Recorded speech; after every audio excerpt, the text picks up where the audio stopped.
Pada video kali ini, kita akan coba bahas mengenai GERD ataupun gejala MAH beserta cara penanganan yang tepat.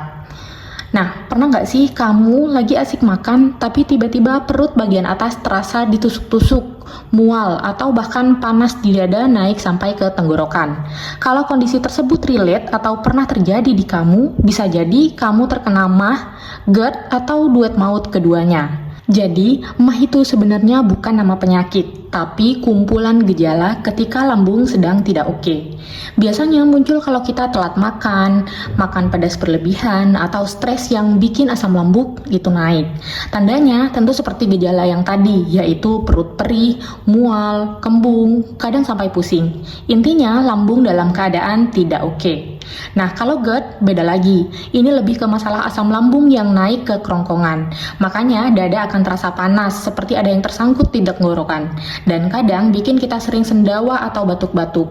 Ini terjadi karena katup di antara lambung dan kerongkongan tidak tertutup rapat. Ibarat pintu yang lupa dikunci, jadi asam lambungnya bisa gampang keluar. Yang sering bikin bingung, MAH dan GERD ini gejalanya kadang mirip. Bedanya kalau MAH fokusnya di lambung yang sakit, tapi kalau GERD fokusnya di asam lambung yang jalan-jalan ke atas.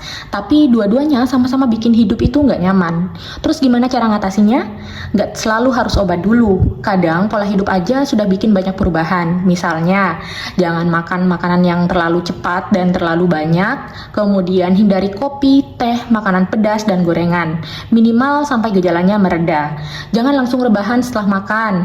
Coba beri jarak minimal 2 jam setelah makan. Kemudian kurangi stres, karena lambung itu sensitif sekali dengan pikiran. Dan yang terakhir, itu adalah yang paling penting, makan secara teratur. Kalau gejalanya sering kambuh atau makin berat, jangan nebak-nebak sendiri ya. Konsultasi ke dokter biar jelas, itu MAH biasa atau GERD yang butuh perawatan khusus. Nah, sedangkan pengobatan untuk MAH atau GERD lumayan banyak pilihannya. Mulai dari yang kerjanya cepat atasi gejala, sampai dengan yang bisa stop produksi asam lambung secara poten. Nah, kita coba akan bahas satu-satu. Pernah tidak sih lagi sibuk-sibuknya tapi tiba-tiba perut bagian atas itu seperti panas, perih, atau penuh gas, terasa seperti kembung dan begah. Nah, di momen seperti itu biasanya ada satu obat yang sering jadi andalan, yaitu antasida. Antasida itu obat yang tugasnya simple tapi penting banget, yaitu menetralkan asam lambung. Ibaratnya kalau lambung lagi overacting atau lagi on fire dan ngeluarin asam lambung secara berlebihan, antasida datang untuk memadamkan apinya. Nah, gimana cara kerjanya? Antasida bekerja langsung di lambung. Begitu diminum, bahan aktifnya yang biasanya adalah kombinasi dari aluminium hidroksida dan magnesium hidroksida akan langsung bereaksi dengan asam lambung dan bikin level keasamannya menjadi lebih stabil. Hasilnya tentu nyeri ulu hati bisa mereda, rasa panas di dada turun, lambung jadi lebih adem, kembung dan mual itu bisa lebih baik. Dan enaknya lagi, antasida itu termasuk obat yang kerja cepat, bukan yang harus menunggu berjam-jam ya. Biasanya dalam beberapa menit juga sudah akan terasa efeknya. Kapan sih antasida bisa dipakai? Pertama, kalau lagi MAH kambuh, kemudian ada rasa asam naik ke mulut, perut kembung karena gas, atau gejala GERD yang ringan seperti dada panas ataupun sering sendawa. Tapi penting, antasida itu cuma untuk meringankan gejala saja, bukan untuk menyembuhkan penyebabnya. Jadi, kalau kamu sering sekali nyeri lambung atau asam lambung naik, ya jangan cuma mengandalkan antasida, tapi cari tahu juga apa pemicunya. Untuk cara minumnya, antasida ini biasanya diminum sebelum makan, minimal 30 menit sebelum makan setiap 8 jam atau 3 kali sehari.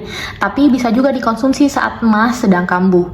Bentuknya bisa cair, bisa tablet kunyah seperti ini ataupun tablet biasa. Tinggal pilih mana yang cocok untuk pasien. Tapi memang jangan berlebihan ya, karena ya banyak-banyak juga nggak bisa bikin hidup lebih baik. Nah, karena obat ini menjadi terapi pilihan pertama saat lambung sedang on fire, pasti banyak pertanyaan, antasida ini ada efek sampingnya tidak sih? Tentu ada, tapi ringan aja. Yang kandungannya aluminium seperti ini, dia bisa bikin sembelit. Sedangkan magnesiumnya, dia bisa bikin lebih sering ke belakang, alias diare.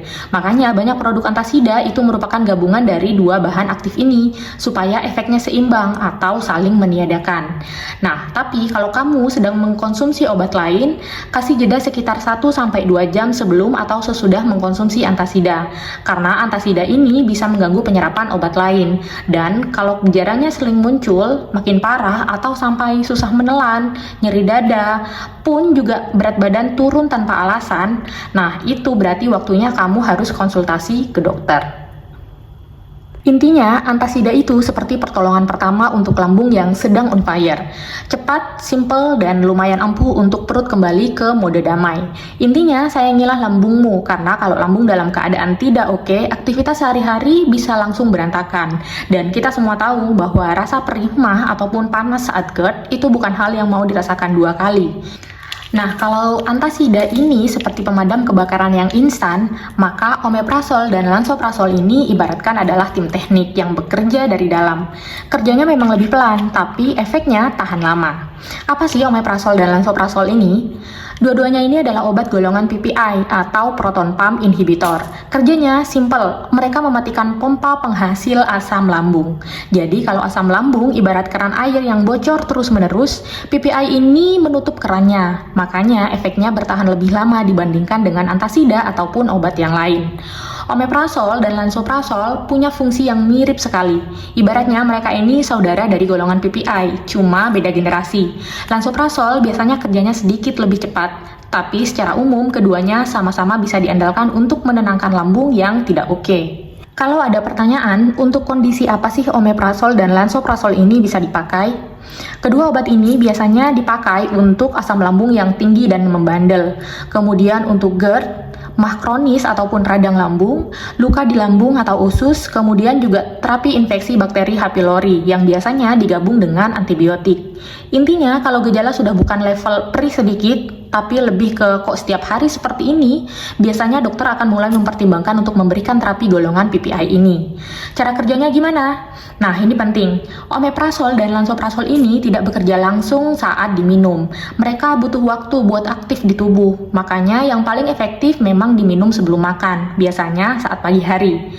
Efek awal biasanya akan terasa setelah beberapa jam, tapi efek maksimalnya baru akan terasa setelah beberapa hari pemakaian rutin.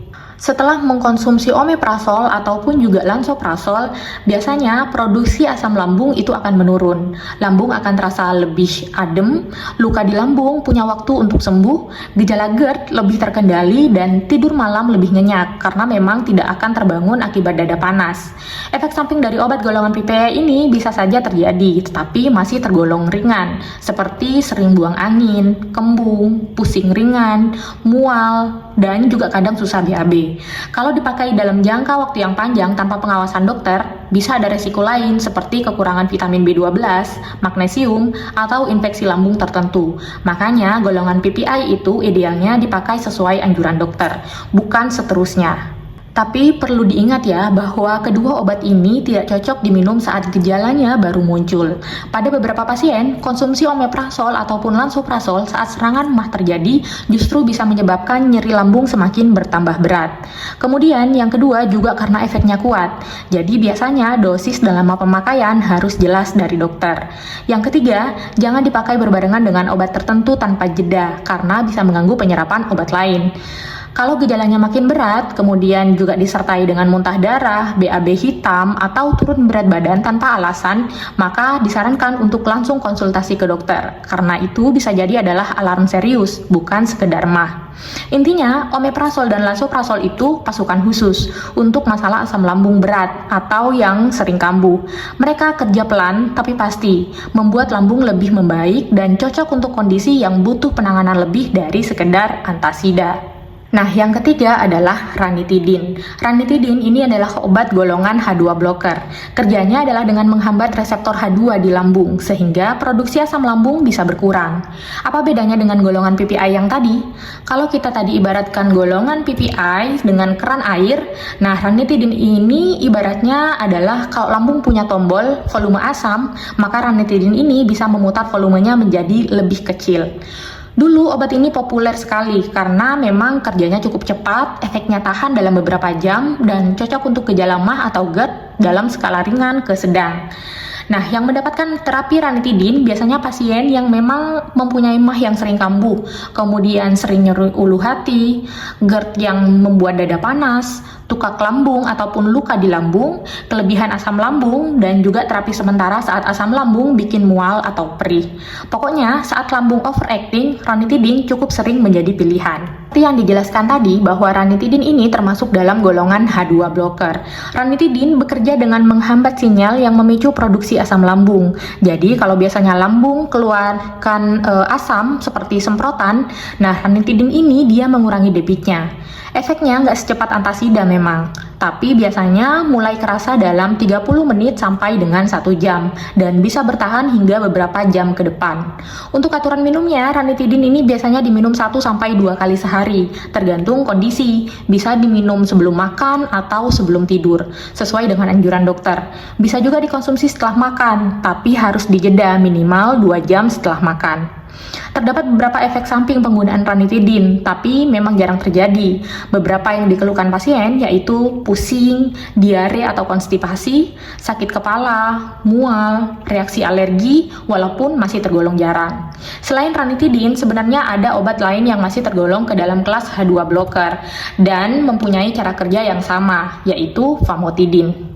Nah, pembahasan yang terakhir yaitu obat sukrafat. Kalau obat antasida tadi ibaratnya adalah pemadam kebakaran, sedangkan obat golongan PPI seperti omeprazol dan lansoprazol itu teknisinya yang mematikan sumber api, dan H2 blocker seperti pengadur debit asam lambung, maka sukrafat adalah tukang bangun tembok pelindung di lambung.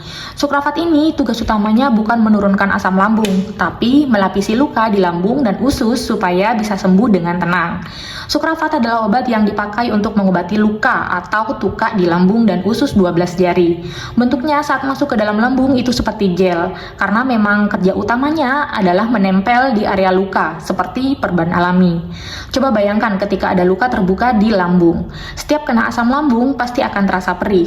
Nah, sukrafat akan menempel di luka dan bikin pelindung supaya luka tidak terkena asam secara langsung. Sukrafat ini biasanya dipakai untuk kasus tuka lambung ataupun tuka usus, radang lambung yang cukup parah, luka yang butuh waktu untuk sembuh dan butuh perlindungan ekstra, dan juga kadang dipakai untuk GERD tertentu, tapi memang bukan terapi utama.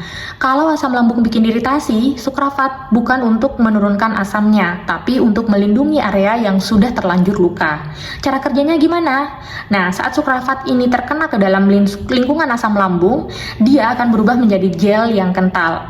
Gel ini kemudian akan menempel di bagian lambung yang sudah luka hingga 6 jam ke depan, seperti patch atau plester internal. Bentuk obatnya suspensi ataupun sirup seperti ini biasanya akan disarankan untuk dikocok terlebih dahulu sebelum dikonsumsi. Kalau tablet, kadang diresepkan untuk dikunyah atau dihancurkan, tergantung dokter yang meresepkan. Efek samping yang paling sering terjadi biasanya adalah sembelit, tapi terdapat juga beberapa efek samping seperti kembung, mual ringan, mulut kering, tapi efek yang berat jarang sekali terjadi. Yang perlu diperhatikan, sukrafat itu bisa menghambat penyerapan obat lain, jadi harus diberi jarak sekitar 2 jam dari obat lain. Hal ini menjadi penting, terutama kalau mengkonsumsi obat rutin seperti vitamin, obat jantung, ataupun antibiotik yang lain. Hal penting yang harus diingat adalah sukrafat bukan obat penurun asam lambung, jadi sering dipakai barengan dengan PPI atau antasida, tapi memang diberi jeda waktu atau beda waktu minumnya. Efeknya paling bagus kalau diminum sesuai jadwal atau sesuai aturan. Tidak dianjurkan untuk dikonsumsi tanpa petunjuk dokter, karena kalau kamu punya penyakit ginjal berat, nah itu memang perlu perhatian khusus. Kemudian juga pasien jika hamil, menyusui, ataupun punya alergi terhadap obat tertentu, sebaiknya memang harus konsultasi terlebih dahulu. Intinya, sukrafat adalah obat yang kerjanya unik. Dia bukan meredam asamnya, tetapi melindungi dan menyembuhkan lukanya. Sukrafat ini memang cocok untuk kondisi lambung yang butuh perbaikan, bukan hanya untuk menurunkan atau meredakan gejalanya saja.